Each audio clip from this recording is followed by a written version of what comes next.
જામનગરમાં આજે મહાનગરપાલિકાની કચેરીને બોમ્બની ધમકી મળતા અફરાતફરી મચી ગઈ છે.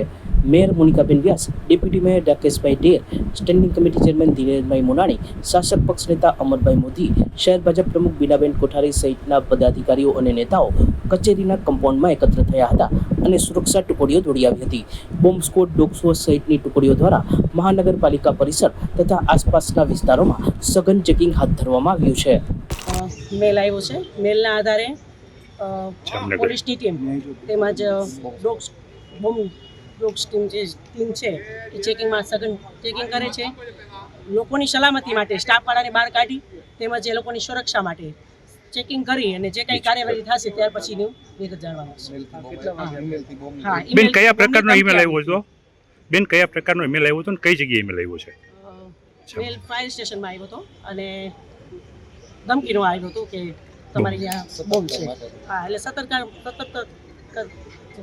સાવચેત રહેવા માટે લોકોને અમે બહાર કાઢીને ટીમને બોલાવીને એનું ચેકિંગ કરાવ્યું.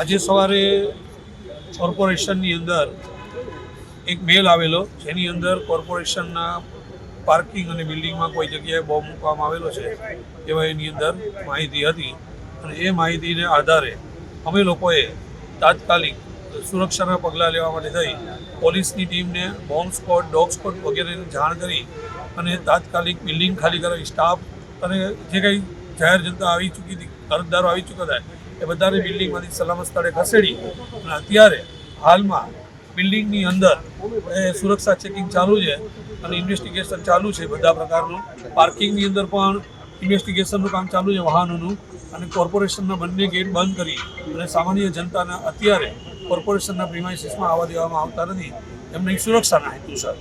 અને થોડી વારમાં આ કાર્ય પૂરું થશે ઇન્વેસ્ટિગેશન અને ઓલ સેફનો મેસેજ મળી જશે એટલે અમે રાબેતા મુજબની કાર્યવાહી શરૂ કરી આપશું. સચોટ સમાચારો સૌથી ઝડપી મેળવવા માટે અમારી ચેનલને સબસ્ક્રાઇબ કરો.